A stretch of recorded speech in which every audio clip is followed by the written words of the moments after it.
welcome back to the EXP Podcast. I'm joined by my co-host Luan. Hello. And this week we have another two fabulous guests with us, and we're going to be talking about the topic of the technical side of art. So I have Ben and Romain with us. Do you guys want to introduce yourselves? Ben, do you want to start us off? Yeah, sure. So I'm Ben. Full name is Benjamin Huguenin. I'm a technical artist at Gearbox Quebec. I've been there for 2 years, and before I was at Game Loft Montreal, where I worked on mobile games for 1 year, and then I moved to a small prototype team, so it was smaller deadlines. But yeah, I've been in the video game industry for 4 years now, and technical artist, and enjoying every day of it. Very nice. And Romain? So yeah, hi everyone. So I'm Romain Lambert, and I'm a 3D content artist at Gearbox Quebec too. I'm from Belgium, but I'm here in Canada since 4 years now, and it's pretty great. So when you say 3D content artist, are we talking more on a prop side of things or the environment kind of side of things? Yeah, that's the prop side of the thing, but we are also doing some of the environment architecture and kit or stuff like that at Gearbox. The team is not separate in a lot of divisions, some like other big studio. It's really like the content side and the level art side. So the content artists really are creating all the asset that the level artist will need to set the rest a map or something. For sure. Yeah, so many studios have so many different names for things. It's hard to keep track nowadays. Yeah, same way. The content artists are also doing the material, so we don't have a specific team of material artists like Ubisoft or stuff like that. So it's kind of nice when you get to touch a little bit of everything. Yeah, that's what I really like. That does sound really cool. Right, so to start us off with, one thing about game art that kind of separates it from other forms of 3D art really is that you've got to have stuff running in real time, right? And because of that, there are some kind of constraints that affect what we can do. So the hardware's getting better. We've now got PlayStation 5s and the new Xbox and stuff. So we're getting better hardware, but you've still got this kind of technical constraints in place. So I thought to start us off, it'd be a good little topic to talk about what are these kind of technical constraints that are in place that we have to kind of work around as artists working on video games. So sure. As a technical artist, perhaps Ben, you can start us off with that. Yeah. I mean, even with better gear, the issue will always remain because we're always trying to put more stuff. So we can render more geometry. We have, better GPUs, but in the end, we just try to put more stuff. So I think one of the main issue, among the main issues we have is right now is we have better GPUs, but we have bigger screens. So we try to render a lot of stuff right now the resolution most people are targeting is 4K. Some are trying 8K. We're lucky because right now we have a new tech like DLSS that's trying to render on smaller screens and upscale on the GPU, which is working pretty nice. So this technical constraint is kind of fading out as the GPUs are running out. Another constraint I think that's the bigger ones that artists have to fight with are triangle count. Roma can talk about this, but that's probably the main issue with characters that are trying to put stuff at 100,000 triangles. So that's probably the main issue right now. Let me ask you a question there, because you touched on a topic that I'm always talking to people about that I find quite interesting, and that's the whole more GPU power, now let's target 4K. More GPU power, now let's target 120 frames per second. I kind of wanted to get your thoughts on that, because I'd rather, maybe not so much a shooter, but I'd rather a game run at 30 at 4K and look really, really good. Or maybe 60 at, 1440p with checkerboarding. But you've got all these companies trying to target 120 frames per second now. How do you feel about that? Because I really don't think it's a good idea personally. I don't think it's a good idea either. I think it's more of a marketing issue right now. If you want to sell your game, it's like if you announce it's running at 60 FPS 4K, people are just, oh, that's great, And if you just say, oh, it's just 30 FPS, it's like the end of the world. It's just so weird. I think really it's just more of a like it needs to look good like for players. When you sell your game, it's just like it needs to be smooth all the time, and it's just not always necessary, but it's just marketing, in my opinion. Do you think that performance modes and quality modes are the answer, or would you rather the base game look better rather than try to just make it run a little bit better by cutting rendering features, etc.? That's a hard question to answer. I mean, that's kind of stuff we have had on PCs for a while, like you always have your graphic settings on PC. So I don't think it's weird to have them on consoles, but the issue I have with this is like for consoles specifically, it's just like it's more work because you have to test everything with the different settings. I mean, on PC, you just like you ship it. If it looks good, it's just people will just choose what they want. But even if you have your performance mode on console, it still needs to look great. You can't just cut stuff and it looks like shit, but they choose performance mode. It's just not the way it works. So I think it's just going to be. I don't think it's really a good answer. I mean, you should just choose your target from the get go and just roll with it. Yeah, that's how I see it too. Yeah, one of the word that Benjamin used is marketing, and it's a really good point about the industry. We are always talking about art and the technical side, and because we are developers and we are in a lot of groups talking about all that. But for the main user, all these topics are more related to the marketing side we are making of it. So it's the same with the new console. At the moment, a lot of people are talking about that, but like at the moment, personally, I don't see the interest to buy a PS4 because I don't have a big TV with 4K resolutions, like some stuff like that.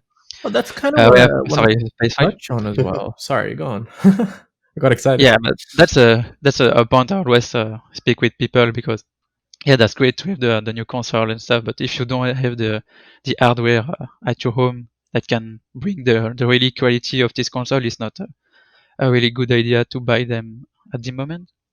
So neither you can buy a PS5 at the moment. So it's not like you can buy any of them. So that's a good part of the marketing side of the things. But for example, a lot of people have, I think, 4K TVs now at least, but definitely not a lot of people have 120 frames per second TVs, right? Yeah. Sure. Not even a ton of people have it on PC gaming other than the really high-end people. So do you feel like that's a successful marketing thing? Like saying, hey, 120 frames per second, and then the dev team's like working over time to just try and get this game even running at 90 or 80, 70, Do you think that's that's effective, the 120 frames per second talk? Yeah, that's a good one too, because with the new console and later maybe with Unreal 5, each time the developers think that, now it's going to be easier to achieve what we want. But each time, like Benjamin was talking to, there is this gap that we want, for example, with the new Spider-Man. The first thing that everybody was talking about is the RTX or the performance mode and stuff. And they could have been just for the beginning of this new generation, just to achieve the best result possible, and then see later to do new stuff like the RTX or I don't know, so that, because it's easier to for the developers to learn the tech first and then bring all the new power with time, and not just at the beginning, straight off the beginning of the new era. But that's my personal opinion. You can always see the big gap between the beginning of a new game and at the end of its life. I mean, if you look back at the visuals from the first Unreal 4 demo, it was like amazing at the time, and right now you guys, it's like barely average compared to the best games that came out. So I think it will be kind of the same, like with the new UE5. It's like new tech. It looks great, but we won't have that for a while. Fun fact, actually, I can't even play Spider-Man with ray tracing because it crashes my PS5 every single time. It just won't even launch. So I had to play it at non-ray tracing. So I never even got to check that out. No, I think they have a mod that combining both of them. But at the beginning, they were like the two. Okay. Any ray tracing on that game just crashes my PS5. So either my PS5's bust or there's a crash that they haven't solved. That's not nice to hear for you, but that's nice to hear to prove my point that maybe exactly. It would be better to have something like just the basic game with all the grid stuff, and then make a new new mage or stuff like that to bring the game to another level. So talking about consoles, this is less of a next gen talk, but actually it's a point about the previous generation, where something I think the previous generation did that generations before perhaps hadn't done so much is having variants of the same console, like the PlayStation 4, the Pro, the S, and the Xbox variants, right? I mean, even the Nintendo DS had this. Like, that's DS, right. I mean, it's just crazy. Yeah, so this is something that kind of makes it even harder to develop, because previously it was sort of a console is a fixed piece of hardware, right? So you should be able to, theoretically, if it runs on one, it should run on them all. But now, if you've got people using consoles with different specifications that are supposed to all run the exact same copy of the game, is that something that you've kind of encountered with difficulties in getting stuff to run? Like, if theoretically you've got a PlayStation Pro, it could be able to handle things a lot easier than maybe like the S or whatever the light version is. But how that kind of affected the way you've got to work? There are a lot of different console types, and like always the PC Master Race, stuff like that. So a good example is the new Cyberpunk. There are a lot of problem with the old gen console, and when you compare something as big as the Cyberpunk is the Rockstar game, so GTA and Red Dead Redemption, and a lot of people are mad that Rockstar begin with the console, then after made the game for the PC version. But I think it's a really good idea to more focus on one type of hardware, and then bring it to another level to the hardware that can be more powerful. Games like Last of Us, God of War, and stuff like that are really amazing for the PS4, but they are only working on only this type of hardware, so it's really different than working on a lot of them with at the same time. It's not easy to have a perfect game on each type of hardware existing right now, and there are even more to come with, like you said, the S version, the box version, I don't know, the Pro and stuff like that. So I don't know, maybe Ben, you have more stuff to add. What I have to say about this is the main issue is that when you work in a game engine, it's a lot easier to cut stuff and to enable better stuff. If it's like you can enable loads, but you can't like generate a better mesh. So you always need to work in like the best setting and cut down on it. But it's not always like sufficient. I know for the DLCs of Borderlands 3, I worked mostly on the second one, where I had to deal with optimization, and it was it was hard because we were trying to put a lot of stuff in, and you test it on console and it runs fine, but you realize like even if, because the dev kit we had was mostly for the second version of the Xbox, so it was like the better one, but we were running it in performance mode because the dev kit allows both, and I mean you try to run it, but it's never perfect, so that's my take on it.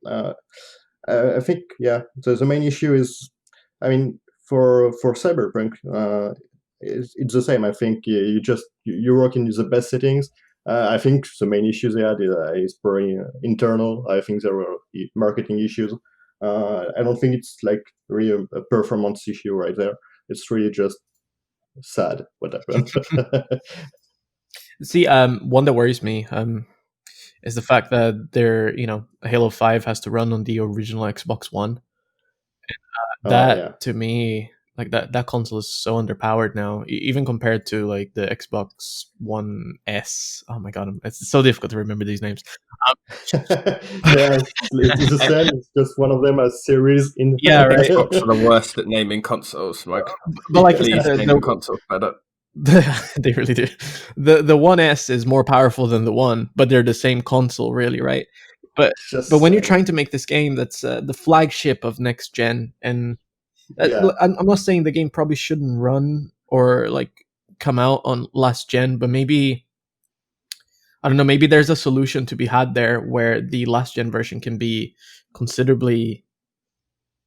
I don't know what I'm trying to say. Basically, I'm scared that Halo 5's coming out next gen. I mean, you need to sacrifice something at some point. Yeah, and I feel like they don't sacrifice because that would be, that would be bad, I guess. Yeah, you can't just have the ugly one and the one you need to buy. Yeah, exactly. It's just yeah, I'm not even sure that it's going to be a good stuff in terms of money. How many people are still playing on that stuff? So it's really for a small amount of people that they are going to work with a lot of issue during the production, maybe. So it's hard to say, but I bet there's a fair amount of people actually still running Xbox Ones and PS4s, right? Yeah, just because they can't buy the new one. Yeah, sure. I think for the future. I mean, that's the kind of game. I mean, Halo used to have this big reputation. It was this big thing, and a few years back, it would have been the one game. If they shipped it just for PS5, it would have been the console seller. It's kind of like Nintendo opening. Starting a new console and selling a Zelda. It's the exactly. Same. So I don't think it's a good idea to just try to ship it in previous gen. I don't think it's going to bring anything to the table. It's just going to be really harsh on the devs to have it running really beautiful on both. It's just a lot of time, a lot of pressure. I think crunch will be involved. Yeah, I get you brought up as well that Nintendo obviously did that with the DS, with the new 3DS, right? And there was games that only ran on the new 3DS. As a matter of fact, I didn't play, I think it was Xenoblade 2, because I really wanted to play that. Because that only ran on the new 3DS, and I didn't have one. So I never got to play that, right? So I guess it would be a similar situation here, where you either release it on all Xbox Ones, or you don't release it at all on that console. So yeah. I know an issue that Cyberpunk had, or they said that was one of the issues was with level streaming, because the memory cap in the PlayStation 4 and Xbox One is really low compared to the new consoles have like a much higher memory cap, so they don't crash when you try and load. Memory was something that spiked a lot on Borderlands 3 DLCs. That was always the biggest constraint. Yeah, I often see that issue actually on like last gen games, especially towards the end. The streaming tends to just really take a kick. I think Final Fantasy VII Remake had some serious streaming issues, and then Unreal Engine in general, like you tend to see the streaming issues a little bit more. And I think that game, there were times where I was looking at blobs, going, "I'm not sure if it's working as intended." I mean, see, it's just because we're making bigger games, it's like, but now if you make an AAA game, it needs to be an open world. You need to have this big, huge map with a lot of biomes. It's like just all this stuff, and it needs to work perfectly. And with a lot of stuff everywhere. Consoles are just on their knees. Yeah, you just need to watch a map of any open world game to see that there are a lot of icons everywhere. So you transpose that for any object, and you have the same. I like open world games as much as the next person, but I feel like I don't know. I miss the more linear games nowadays. I think that's perfect. I think the just go for it, Thomas.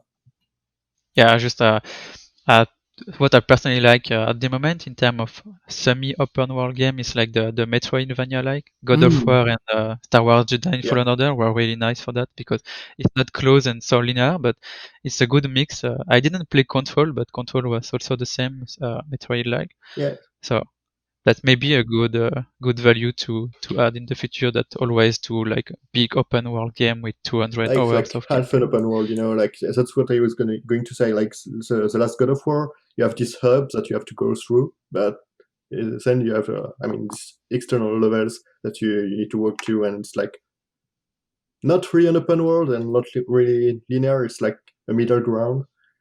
I think I guess even games like Destiny are like that, where you have each planet is a big hub, but like within this hub, there's like these smaller zones that you can go through, and they're all very meticulously crafted. Nothing's quite like procedurally put everywhere, Yeah. and I don't know. I do miss those games because it's not I an really open world and it's like smaller levels. You can put more love into it. You can put more stuff because you have more control. It's not something that you are going to see like from the other side of the map. You are going to look into the distance and see part of this stuff. Yeah. It's not like this, so you can just think about it.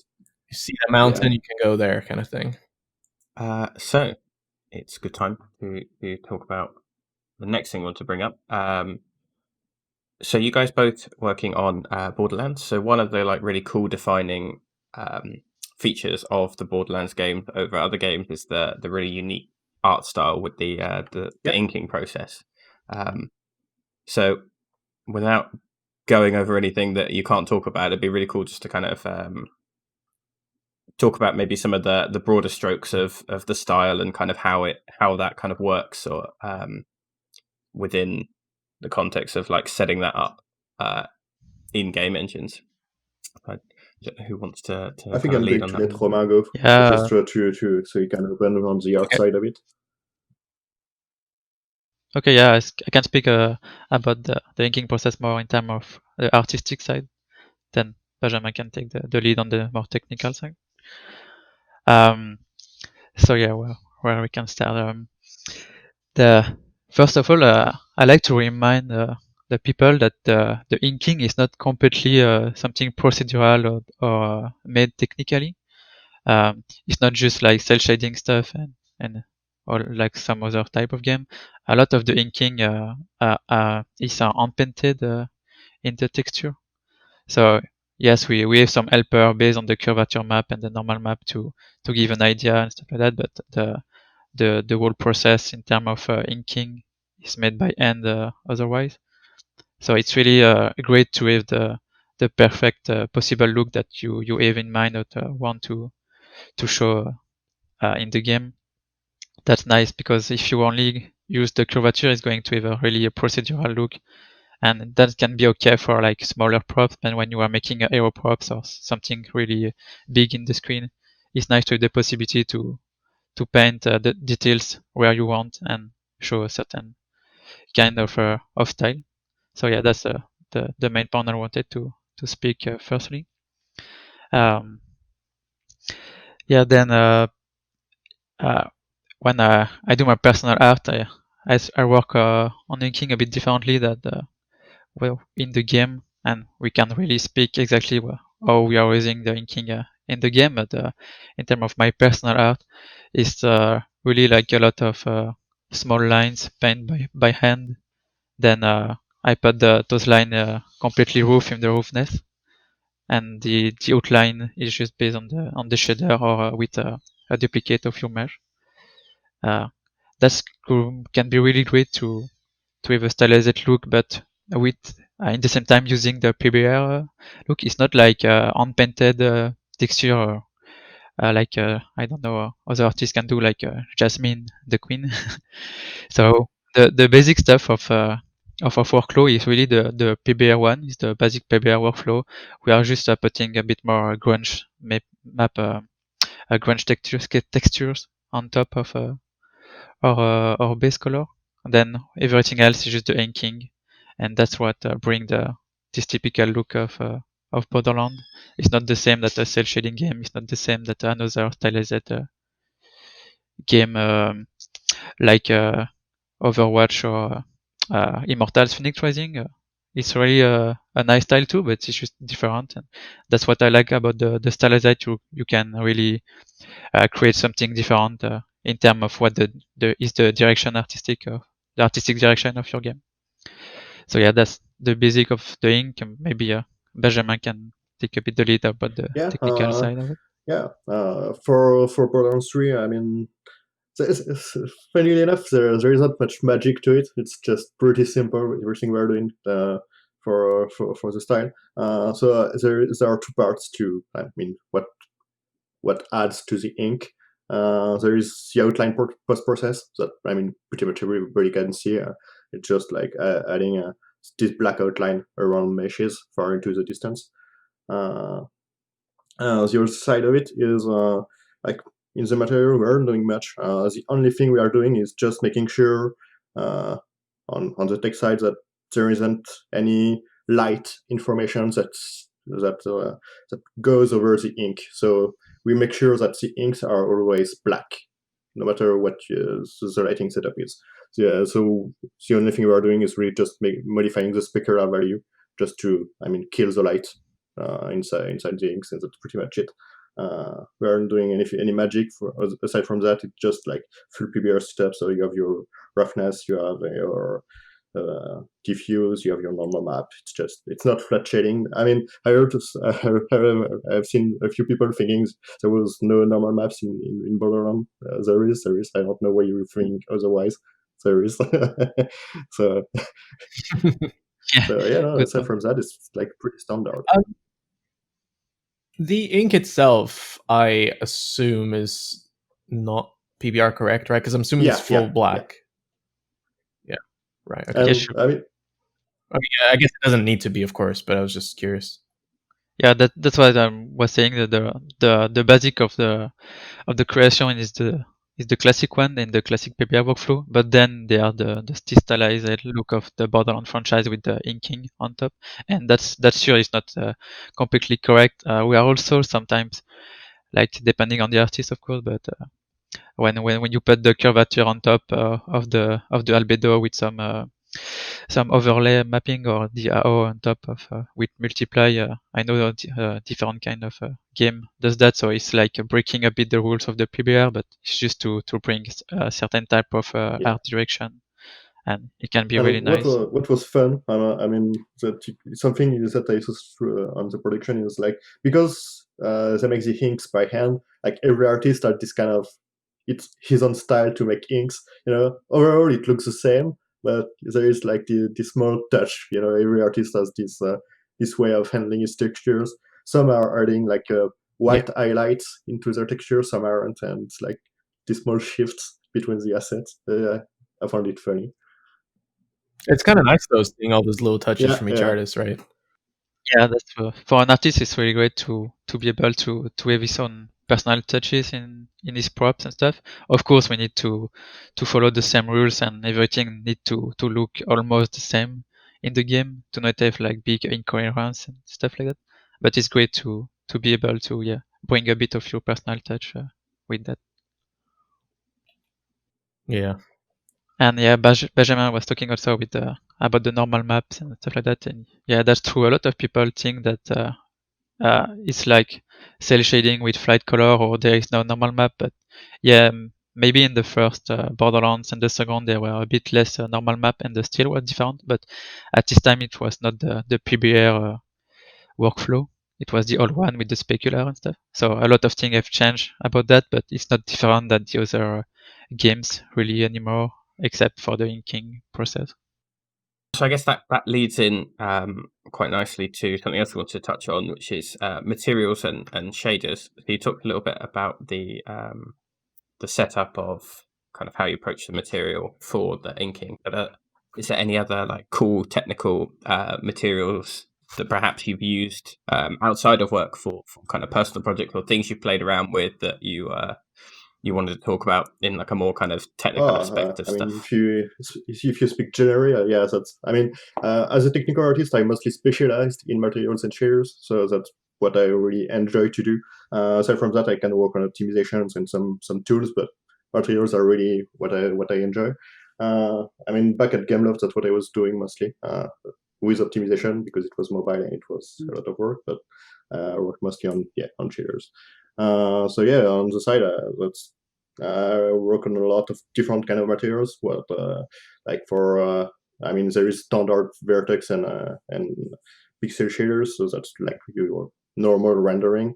I also worked on compute shaders for more like processing data. For example, making GPU particles. I like to do a few implementation of that on the free time. It's like just like touching a lot of like a wide array of stuff. Yeah, on the technical stuff, I mean, shaders that I enjoy to do is just like when I can discover something new.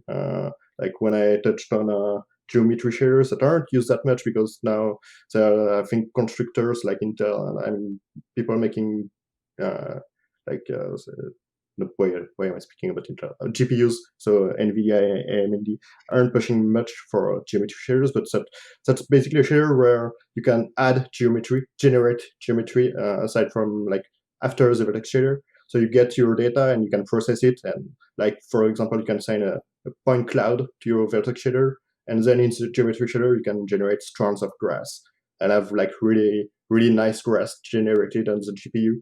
That can react to wind and forces, and it's like really nice, but it's just not really that supported. It works, but it's just not what the pipeline that's preferred. Nowadays, I think they would prefer that you go through a compute shader. That's like a different kind of shader that you can. It's also used to process data, but you can do anything inside it. You can process like textures. You can process geometry. You can do anything. It's just not. It's not called in the normal like GPU process. It's like something you call from the CPU that's going to be treated on the GPU, and it's like outside the rendering basically. So that's where you will process geometry now. So that's pretty the preferred way to handle it. So, yeah, I love I love shaders. As long as I discover new stuff, I can just enjoy it. And You should make a shader channel where you just teach people. Yeah, on Twitch. Yeah, Ben is really good with shader, so it can be really nice to watch. I mean, yeah, I'm not that much of an artist, so I'm really more on the technical side of it. So, for example, I'm not going to enjoy that much making a VFX shader. You know, I don't have the, I can't project myself into this. I don't have the vision for it because you know, I can talk to artists and figure out what they want, but I don't have the artistic touch, you know, to really fine tune something for VFX. So that's why I enjoy when VFX artists can do their own shaders. That's what we have at Gearbox, and that's really just really nice. But yeah, I mean, what on shaders? I mean, what I really enjoy doing is, for example, vertex animation. That's something I really enjoy because you know you have to go through a lot of softwares like process stuff in Houdini to export like an animation texture, and then you can process it inside your own shader that you have to make like craft by hand. It's just really nice. Just so I mean, it opens so many possibilities when you start digging in shaders, especially with compute shaders. It's like a world that opens to you. You can just, if you have an idea, you can probably do it with this. Yeah. On the topic of shaders, just something that I find quite interesting for studios developing in Unreal Engine 4, because each one of them is a little bit different. So how much do you allow the artists to basically come up with their own shaders as they need them? Obviously, I imagine that you give them some freedom to come up with some ideas, and then you probably tidy them up or something. So, like, how much can you speak to I mean, that? at the Romain's laughing. Oh God, what did I Yeah, if I create my own shader, yeah, they're going to kill that's me. pretty much Exactly. yeah. No, I mean, I'm not. If artists have an idea, I'm really open. They can talk to me and we can discuss it, and I probably try an implementation, check with them. That's what really. I mean, I'm doing this really more with character artists because like every character tend to have their small their small features. that they want to customize for this one. It's less the case for environment. I mean, for environment, sometimes you want a special effect, so you can expose something for the artist, but it's like less. It's more rare. Yeah, I mean, I'm open to when people have ideas. I will always support it. I mean, I provide everything they want. We just need to discuss it. Yeah, I have an example for that. Because like we were saying, artists can create like their own shader, and in Unreal just like right click and create one. But we can propose some idea, and I don't maybe not the whole story, but one of our coworker Alex on a DLC wanted to create some bottles for a bar, a pub, and he wanted the bottles to change Yeah, the color by the world position. So there was was the a nice first, touch to speak with the tech art. the first DLC. Yeah, it was the handsome jackpot. So yeah, we had these bottles like, and basically it was just a small material just to randomize color. For this, I just used vertex color, so he could have several bottles inside a single mesh. So vertex color was just like random for each bottle, so I knew what was one bottle. And then based on world position, I was just generating a random ID, so I could sample the texture and just like as a lookup table and tint bottles individually. It worked nice. I mean, it was breaking like there was copy paste of bottles, that would always have like same shape and same colors. Like it was just randomizing this, and that's something we used. We used a few times, like for bottles, for just drinks on a bar, for books, for example, in a bibliothèque. It was like in a library. It was Yeah, we did a lot Yeah. of things with that afterward. That's the idea, is that the two teams, the content team and the tech art team, work together to create new stuff and to do the most sooner possible the right decision on a prop, to not lose time afterward by redoing something. So we were trying to work together to find the best solution each time. I'm wondering actually, does the shader library get like unwieldy at all in terms of like keeping maintenance and all that throughout like releases and patches, etc.? Or do you guys have like actually a fairly small shader library that's well like full of features and I mean, I such? think you can't escape the Yeah. Frankenstein monster. It's just it creeps up little by little. I mean, you always try to keep everything tidy, but you always need like this small feature for something, so you add it, and then this one other thing needs another feature, and it's added and just like grows, and it's just there. It's alive, it moves, and you can't escape it. I mean, we are trying a lot of stuff to keep it tidy. With the new Unreal, I think it was 4.25, 33 was there. There is material layers that were added. So I don't know if you guys have tried it, but I'm gonna glance over what it does. Basically, you can define instead of doing like your material and everything inside a single asset, you can now define two kind of assets. So there is a layer asset and a blend asset. The purpose is like you add your layers. So you have like that's where you will define basically what will be your usual material. So that's where you will sample your textures like albedo, your metalness, your roughness, and you feed it like a standard material, and then you define your blend. So it's how it will blend with everything that's under it. So like if you want to do a Nate blend, well, that's where you will handle it into the blend asset, and then artists can just create their own materials by adding a layer and a blend, and just define how it stacks up, and it removes all this logic from the base material, basically, where before you would have like, okay, I need my two layers and my a blend, okay, but then I need a third layer, and you just need to expand this material like further and just like start to be this whole thing with a lot of features that you need to enable by hand.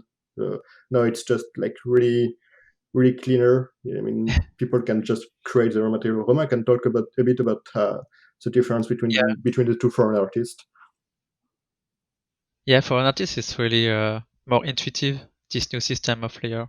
Because, like Benjamin was saying, and everyone here I think know that in production we are using master material. So, sometimes your master material can be really big or complex, and sometimes over complex, and it's becoming a bit the case with the old system. We have like the prop simple, so it was a basic material, but then the props complex, and this one could be really complex, like its name is saying. But sometimes for an artist, it's difficult to find the right place when you need to go in the materials to active something specific, like a macro map, macro details, or even the emissive. So when we were looking for that, sometimes you was needed to poke a tech artist to have some help. But with this new system of layers, you can really just create a layers, then find the right blend for the macro, the emissive, stuff like that.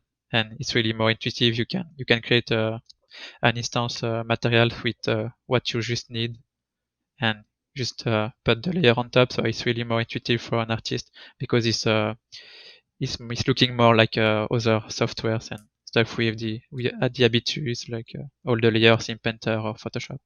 Yeah, we use a version. Well, I say a version. We use something similar to this layer system at work, and as soon as Unreal got it, I jumped right in because it was like right up my street. I really liked the layer it removes system. from Really the love technical artist, from my standpoint, it's like just easier to handle, because you just need to make your own small asset. If an artist like is asking for a feature that's like a bit too specific and that you don't really want to add to the main material, you don't need to branch from it and just support two materials. You just need to make like this small layer, and you can use it on this props, and it's fine. It's like it's cooked inside of this one thing. You don't need to like dirty everything.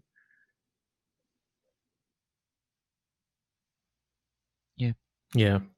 Exactly. At the beginning, it was a bit like It's kind of we need to take the habit to use that, but it's really easier than afterward when you begin to know each different layer possible. After when you need to do a new materials, and you know exactly what you need, it's really quick to set up the material, and it's going to look really more simple than a really over complex material, master materials. So that's a really nice feature from Unreal. It was a good idea to bring that. Yeah, I've always wondered how much other studios use the Unreal layer system, because I think it came in and it kind of came in quietly, and not a lot of people were talking about it. And I was like, "This system's fantastic," but like, is anyone using it? Yeah, it's like it came in like not too long ago. All things considered, and if you have your project with all your materials set up, you don't want to switch to this. It's like you have to redo everything. But I think it's going to like be implemented little by little. I think the only thing to really keep in mind is that you don't want to like to make too many material variations. You have to keep in mind that every kind of variation you make on the different material layers and blend can result in a new shaders being compiled, and that's stuff that you put in memory. So you need to keep an eye on this to make sure you don't have thousands of shaders being compiled, and just try to work on a small subset and make variation when you need it, but just keep it tidy. If for example you have you often have like for 2 layers with 8 blend, well, make this one and have people inherit from it, rather than like people making variation from the same one but just different. Just this just keep it tidy. Yeah, and to answer Luan too, it's sometimes a bit difficult to change your process. So we are using layer now because we are working on a new production, so it was easier to implement that and change everything we had. But I guess that the other studio are maybe not using it at time because they are still working on the same the game they are working on. How does the layer system interact with other like setups in materials, stuff like vertex painting and like a masked workflow, or if someone were to use like a multiple UV setup, how would that layer system affect those materials? Does it still work the same, or is there something changed for those kind of things? I'm not sure I got the question. Can you repeat? So, say you had like a previous master material that you're using, and you have things like vertex painting set up in there, or you're using like a masked material workflow with multiple UV sets. Are you able to transfer that over to the new layer system? And does it still kind of work in a similar way, or is this sort of like something that works differently? I think you can. From what the new material system we implemented, you can have like the same kind of features we had. The only difference to keep in mind that I would talk about is before you could only because you had only one master material. If you had like several layers, you could process, for example, UV transformation directly in the vertex shader and translate to the pixel shader by using the custom UVs. If you use layers, you can't do this because you don't know that, for example, your layer asset is used in the second slot and not in the first one, so you don't really know in which custom UVs you should send it. And if you send everything into the first slot, it's just going to like blend the UVs, and it's just could be garbage in the end. So you need to process everything in like directly in the pixel shader. So it's kind of less tidy on this side. But aside from that, you can. I've been able to replicate pretty much every material we had before. I don't think I've hit any wall that I know of.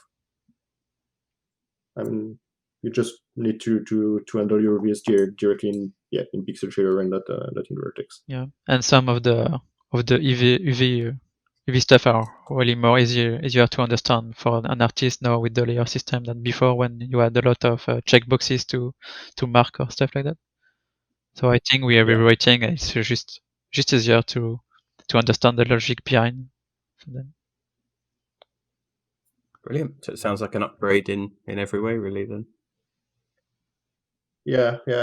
I don't think I could go back to a standard master material. As long as it cleans up the spaghetti, that's the biggest thing. It's always the hardest part, right? Trying to follow the spaghetti.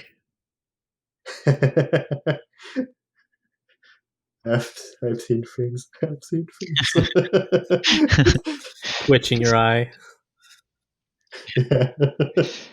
I think that's game dev in general, isn't it, really?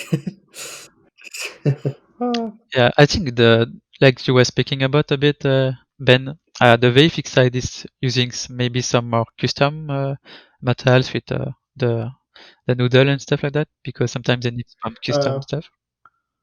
Yeah, but they also switch to material layers. So there's good stuff on there. I'm looking forward to see it, see stuff come out. But it works. It works. Very nice. So I think that brings us to a good point to start getting to some Patreon questions. So are you ready to answer some questions, guys? Yeah, always. So first question from Cairo is asked, how do you think the future work on stylized titles is going to be affected by the new RTX technology? And how do you see said tech benefiting art direction where realism is not the end goal? So perhaps Ben can start us off on that one if you've got. Sure. I'm going to start by talking about more the Borderlands side of it, because that's for now that's the most stylized game I worked on. In AA games. For Borderlands, I don't think it's going to change much, just because for now Borderlands, as we talked about in previous sections, it's mostly PBR. It's like realistic rendering, just we have the inks added to it. So I think RTX is just going to add like nicer features, nicer reflections, nicer shadows. And I think that's going to be something people tend to like separate RTX. It's like really realistic, but it's not. It doesn't mean you can't have this in really stylized games. that's just nicer looking stuff that we already had. If you look like I'm going to speak about movies like for Disney movies, it's like really stylized, it's like really looking nice, and it's like they're using this stuff. I mean, that's just exactly what I was going to say, right? You got these movies that have been using offline rendering, which is essentially what this is for the longest time. Yeah, it's really not any different other than you get better lighting, blah blah blah, right? Yeah, it's just going to be a lot better visuals. I don't think we are going to miss out on anything by using this for a stylized game. I think it's even going to be interesting to see how we can deviate from like the usual stuff, just nicer shadows or nicer reflection. I wonder what we can really achieve. I wonder if there are going to be specific effects that we can do with RTX for stylized games that we aren't really thinking about right now because we haven't like tried it yet. Yeah, that was I had the same thought about that. That it's just going to be nicer in terms of reflection and stuff. It's maybe going to affect less the marketing side of the stylized game about that feature, because some games like I don't know, like the battle game like Battlefield or Call of Duty, stuff like that, it can really bring some things different in terms of the overall look. So there are put a lot of the marketing side on this kind of feature, but for the stylized game, it's mostly going to bring a new kind of reflection for the metallic part, the shadow and stuff. But I'm not sure if we really need to do a specific video in marketing just to announce that a Borderlands game is going to be a VRTX. I think the user are more interested in other stuff about this kind of game. But I think global illumination, however, is something that can really, on almost every title, really bring something outstanding to the table, right? Like, if you think of a game like Immortals, if that had a global illumination and I don't know, maybe shadows or AO, that game it would bring so much depth, I think, to the picture. Not that the game doesn't look great already, but I think that really would put it on another level. Yeah, probably. I mean, for the first game I worked on was Untitled Champion, so it was mobile and just every texture was made by hand. But if you transpose this to pieces, I mean, even if you make a game that's fully like everything is painted by hand, you still want nice lighting. It's just the basics. Yeah, that it binds everything together, and RTX is really going to bring something to the table with this. I think, it's just games are going to be just nicer looking, stylized or not, with RTX. It's more in terms of the quality. For example, like Kero speak also about the art direction based on the RTX. I don't see a game like Borderlands focusing really on that in terms of art direction, because it's really more the inking and the stylized look that we are going to try to improve, I guess. But for example, a game like Godfall, where you have a lot of armors and metallic stuff and weapon like blade and sword, stuff like that, I can understand that the RTX one was part of the art direction probably, because it's really nicer to have all these shiny materials to be really reflective and like brush of the reality. So it could probably affect the art direction of a game in a certain ways. It's like that AMD video that they released with their RTX stuff, right? Everything's made out of Chrome. So we'll start seeing games made entirely out of Chrome. Yeah, the reflection stuff really stands out, isn't it? Like the stuff from the Watch Dogs, New Watch Dogs 1 and the Miles Morales Spider-Man with the RTX reflections on the glass buildings and stuff. Yeah, but that's something I already find too much, because that's nice to make a video on YouTube about, oh look, Spider-Man is on the glass, and same with the drone in a Watchdog. But after 1 minute, you just forget that and you focus back on the game and its gameplay. The core mechanic of a game will always be the gameplay, and the RTX must be something to add to have a better quality in terms of visual and stuff. But if it's going to impact the tech side of your game, it's maybe not a good idea to focus on that too much. Same, man. If you, Global illumination. That changes everything. Yeah. Yeah, good lighting does really matter, doesn't it? Yeah, I think that was. I mean, I think lighting is probably what was most impressive in the latest UE5 tech demo. It's just like such a jump from what we are used to. I think lighting is like what people notice the most, because it just you can feel it. Like it's like there is depth to it, where it's just going to be a huge shift quality wise. I mean, there are games that even like have just really good tech for to simulate that stuff, right? Like, I actually think Cyberpunk has a really good. I think it's like a real time probe system that really simulates some really outstanding ray bouncing off like the sun bouncing off the side of the building and stuff like that. So it's not like we haven't like worked for years to try and simulate that stuff anyway, right? So that can only get better too. Just going to be like more integrated into the pipeline. I mean, just going to be easier to implement. Yeah, I guess if it's going to make things easier to do as well, and you can get better results easier, perhaps other aspects of the kind of art or development can have more attention spent on them. That could have a knock-on effect of just giving a bit more time to actually spend on improving other aspects. Yeah, you can focus your attention where it really matters. I think so. Hopefully that answers this question. And we've got another question here from Alec. He's asking, how do you go about optimizing shaders? Is it a process you design the shader around from the beginning, or do you make your shader and then come back at the end and optimize it? Yeah, I think both sides of it are not really the best. I mean, in my opinion, if you try to optimize it directly, you're just optimizing in the wind, because you don't know what you're optimizing for. The first thing you need to do is find out what are your bottlenecks. If you optimize but you don't need to, it's just sad. You're just cutting stuff out that just going to look uglier for no reason. So the first thing you need to do is really like make it, make your shader, make your material, and try it. Just look at how it runs, stress test it, look at the worst case scenario, just and once you have like something that it's not running as you want, find your bottlenecks, and there can be a wide array of reasons for why something is not running as you want. I mean, you can just too many polygons, trying to do too much stuff into the vertex shader, or maybe just too much overdraw, or maybe it's just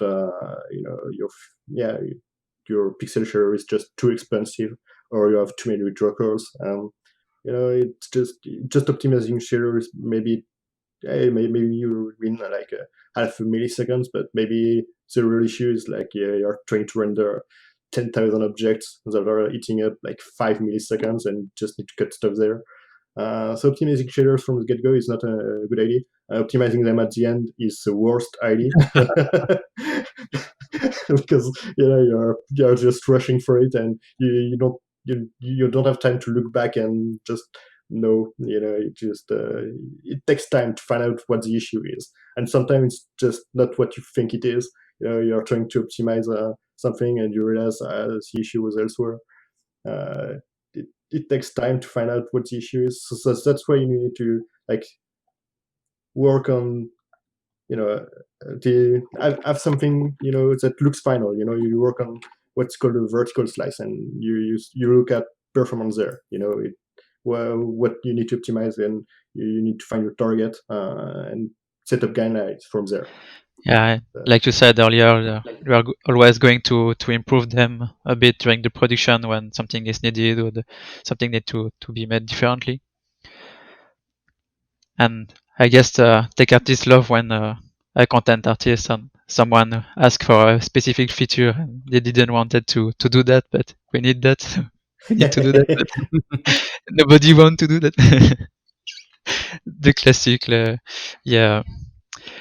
example of sometimes you need to work on something to have really the best solution possible, but while everyone is happy. Sometimes not always easy, but yeah, it's like a compromise. Yeah, some compromise is the right word I was looking for. I mean, yeah. So it's just no magic when it comes to optimization. You have to iterate over it. You need to find the issue, and it takes time. So you can't just do it at the end. And doing it, as I said, you can't do it from the get go just because you are doing just to optimize stuff that you don't need to. So you need data. Basically, is what I'm trying to say. You need to find, you need to explain why you are doing to do stuff. You can't just like remove some features and everybody is going to cry, but there was no reason because it's not the right stuff. Just yeah. Yeah, that's that. We need reason, and everyone need to speak about the stuff to have the perfect shader and the perfect solution to work with the game production. Yeah. So that's it. And yeah, I wanted to ask you also, Ben, if you have like in terms of more visual look of a shader, if you have some specific shader that you like working on, because I know some of the patrons and people of Experience Pond have work a lot of shader, water shader at the moment. Yeah. So I don't know if you have a specific stuff like that you like to work on. It's hard to say. I like to discover new stuff. So I think water is just always nice because there is so many variation you can do on water. It's like the basics are probably going to always be. You have your Gustner waves just because that's what looks nice. And from there, it's just shading. Do you want it to be more stylized? Do you want it to be more realistic? You have to have like this reflection. Yeah, do you need to go underwater? Do you have to think about like this like when the water is like just half of your screen, so you have to have this nice transition between the two. It just and it's like so much work to have nice water. It's just not something you can do in 2 days and be done with it. It's like it takes a lot of R&D. I don't have. I mean, I like, for example, to do water, but I don't have like this one shader that I really enjoy more than anything in the world. I think one of the shaders that I enjoy going back to is grass shader, just because it goes through something that I don't use often, which is geometry shader. But yeah. Yeah, some people of the Discord are working on grass shader too at the moment. So you can really do some nice stuff and some really nice stylized look with grass that nobody have taken off before and stuff like that. Yeah, Can be it's really nice. it's not super easy to have. For example, for grass, the challenge is to have it look fluffy. You don't want just like this one strand of grass like alone, flat, looking at the camera every time. You want to something that looks fluffy. Which you don't see the planes of geometry like intersecting each other. It's like it's taking a lot of like GPU time to render nice stuff for grass, especially finding the right balance between like it looks good and it's running fine. Yeah, I don't know about you, but I really like when I go around the grass and the grass faces me at all times.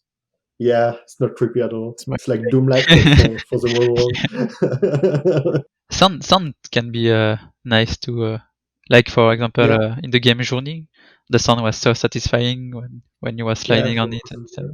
What I like to do too is something that reacts to where the player moves. So like snow and grass, you can do it for grass, but snow is like a bit different. You have like displacement or parallax between based on what you want to implement. I think snow are the more satisfying materials in game. Yeah. Draw Because you can draw stuff. Yeah. We are not going about speak about the specific stuff, but we all know. You know the point. So yeah, and when we were speaking about water, a question arose to my mind. Does I guess the RTX affect waters too? Because we never see like in a game like we are speaking about the glass with Spider-Man and Watchdog when we see with and without the RTX on the glass, but I guess you can do that with water too. I guess with water you start using translucency as well, right? Which is a different effect. Yeah, maybe. Yeah, I'm not so sure that the water is going to. I mean, I haven't dig for now. I haven't tried RTX myself, so I can't speak much of it. But I think what you need to do is like when you are recasting, you need to specify what geometry is going to be recasted against, and I don't think water is going to benefit much from it because I mean it's not like you're going to recast inside the water to find the distance between this and the next wave or something really nice. I don't think you can do this yet. So no, I don't think water is going to benefit much from RTX. I mean, aside from maybe writing to lighting for like global illumination and stuff, but just the water itself isn't going to add much for RTX. I don't Yes, think. okay, I see. I can be wrong. Yeah, I will see in the future maybe. And I find it awesome too that one of the most beautiful water in a game in the stylized game like Sea of Thieves. That this water is really nice, and I guess they work a lot of time on that. But it can be rich. We don't have so much water in the Borderlands franchise, I think. No, I think we have. I mean, we have like water puddles, but it's not like. Could be nice to have sometimes maybe really work on water with. It's probably not easy with the inking and stuff, but could be nice too. I think I mean for games using a real engine now, there is a new water feature that has been. It's still, I think it works, and it might be still a bit early for like really use it in production. But they have really nice water rendering and it's taking care of a lot of stuff. I think there are a few limitations, like it needs to be close to the origin of the world. It needs to be like it works with landscape mostly, so it's not like perfect for now, but it's a nice feature and it's getting there little by little. Brilliant. All right, that sounds like a great point to wrap up. So thank you very much, guys, for joining us. Thanks for having us. Thanks to you. It was really great. Thanks to Luan as well for helping me host, and thank you to the Patreon for the questions. Thanks. If you want to learn more about EXP, head over to the website and read some of the articles, or come join us on Discord and join the discussions. Until next time, let's see if Luan has a bonus question. I think I forgot last time. You did. No, honestly, it's a bit of a simple one this time. Basically, for Romain, I want to know your favorite asset that you worked on in Borderlands is, and for Ben, I just want to know what your favorite shader effect that you worked on for Borderlands is. Whoever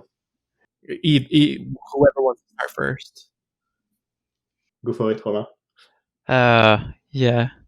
So my favorite props. I know it's hard to pick, so you can pick something that you just really liked. I really like when I was working with the vehicles teams on Borderlands 3.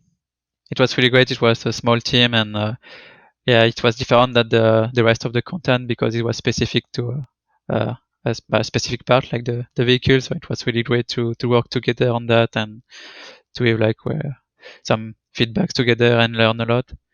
So it was a really good time. It was my beginning at Gearbox too, so maybe that's why it's more like memorable.